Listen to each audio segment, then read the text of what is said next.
O conceito de salvação. Como é a salvação? O que é que eles ensinam sobre salvação? A Igreja Universal, ela é arminiana, ou seja, ela não crê na soberana eleição e predestinação de Deus. Edir Macedo, na verdade, numa entrevista, disse que essa doutrina é demoníaca, é do diabo, isso que Deus, antes da fundação do mundo, elegeu os seus. E ele parece ser o que a gente chamaria de um semi-pelagiano. Eu não vou usar esses termos, não. O que ele quer dizer é o seguinte: ele acredita que existe em cada ser humano a capacidade de crer, se arrepender e se converter por ele mesmo. A diferença é que nós ensinamos que o homem não tem essa capacidade, que o pecado afetou o homem de tal maneira, quando eu falo homem é genérico, a raça humana, o pecado afetou a humanidade de tal maneira que nenhum ser humano é capaz de crer por ele mesmo, de se arrepender dos seus pecados e buscar a Deus para ele mesmo. Na linguagem bíblica, ele está morto, completamente morto para as coisas espirituais. É preciso que Deus venha ao seu coração, regenere o seu coração, ilumine a sua mente, dê vida àquela pessoa para que ela possa se arrepender e crer. Senão ela não vai fazer isso, porque o pecado impede, o pecado sepultou todas as capacidades espirituais do homem. Mas Edir Macedo, eu vou citar aqui o que ele diz no livro dele: em todos os seres humanos, quer religiosos ou não, existe no mais profundo de suas almas uma pequena chama de fé, a qual focaliza no Deus vivo. Uma chama de fé, a qual, focalizada no Deus vivo, certamente fará fluir uma vida sadia sob todos os aspectos. Essa pequena chama de fé é colocada pelo próprio Espírito Santo. Então o que ele acredita é que todo ser humano tem a fé dentro dele, e o que precisa apenas é você dirigir a fé para o lugar certo, que é Deus. E para fazer isso eles vão usar os objetos. Aí eles vão usar os aventais de Paulo, o cajado de Moisés, o cajado de Jacó, vão usar água benta, arruda, sal grosso. Eles vão dizer que esses objetos, eles têm como objetivo despertar a fé das pessoas e levá-las a acreditar em Deus.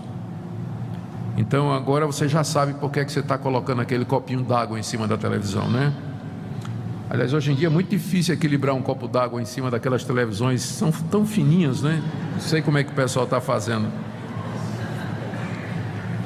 Bom, quando você examina mais de perto, o que eles querem dizer por salvação, você percebe que eles usam o termo salvação, eles não negam que nós precisamos de ser salvos da culpa do pecado, do poder do pecado e da presença do pecado. Eles não negam isso, mas eles usam o termo salvação no sentido de libertação, de você ser salvo das drogas, dos problemas, da doença e da opressão usada pelos demônios. Macedo ensina em um dos seus livros 10 passos que têm que ser dados, que levarão as pessoas sinceras ao caminho da salvação. Primeiro, aceitar o Senhor Jesus como único Salvador. Segundo, participar das reuniões de libertação da Igreja Universal.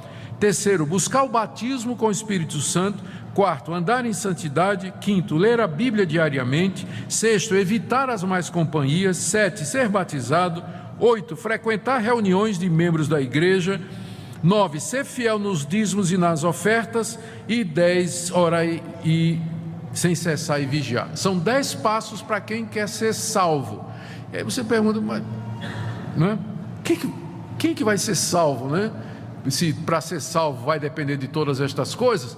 E há uma combinação. Ele entende salvação como libertação da opressão do diabo e dos problemas, e condiciona a salvação, a participação na igreja, entrega de dízimos e ofertas, o seguir uma determinada prática e assim por diante. A diferença é que você percebe aqui a ausência de pontos cruciais. Eu dei uma lida nos livros dele, procurando exatamente o que ele pensa sobre salvação. A gente não encontra nada sobre regeneração, justificação, perdão de pecados, adoção, reconciliação com Deus e perseverança dos santos. Eu estava escutando faz tempo, eu estava escutando um programa da Universal, e aí um obreiro estava entrevistando as pessoas que tinham sido abençoadas. E o testemunho era mais ou menos o seguinte: chamava a pessoa à frente e dizia: conta a bênção, irmão. E a pessoa dizia: olha, eu estava desempregado, fiz 7 dias de jejum na corrente dos santos, e depois de 7 dias eu arrumei um emprego, já sou gerente, já paguei minhas dívidas, já estou comprando um carro novo. Aleluia, aleluia, glória. Todo mundo feliz da vida. Aí chama outra pessoa: conta a bênção, irmã. A irmã diz: olha, meu marido me largou, mas eu participei da terapia do amor, fiz os 30 dias de reconciliação, tal, e meu marido voltou, nosso casamento está abençoado. Amém, amém. Aí chamou uma senhora de uma certa idade, uma velhinha. Disse: conta a bênção, minha irmã. Aí a senhora disse assim: pastor, Jesus perdoou os meus pecados, pastor. Eu estou salva, pastor. Eu senti Cristo me perdoou. Aí o obreiro disse: que coisa boa, minha irmã. Agora conta a bênção, irmã, conta a bênção. Eu vi isso. Eu vi isso. Entende o que eu estou dizendo? Quer dizer, eu creio que aquela senhora se converteu de verdade, não é? Apesar do que é ensinado lá. Mas é que na hora da bênção, quando fala em bênção, a bênção é material mesmo. A salvação tem a ver com a libertação dos problemas, das doenças, da opressão e desse tipo de coisa. Macedo também, aliás, isso aqui eu não sei se é o Macedo, isso aqui eu tirei do site da Igreja Universal. Sobre a salvação pode ser perdida. É dito lá, está lá no site: a salvação precisa ser constantemente cultivada para ser mantida. Infelizmente, há pessoas que não tomam os devidos cuidados para mantê-la, e a consequência disso é a morte espiritual. Não está errado no sentido de que o crente ele deve ser zeloso, ele deve viver a vida cristã com intensidade, seguir os meios de graça, participar dos cultos, ler a Bíblia, orar, não é?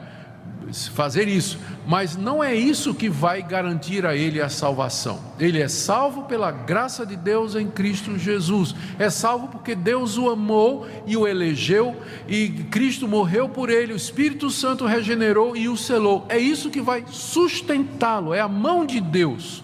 Não é ele que segura na mão de Deus, é Deus que segura na mão dele.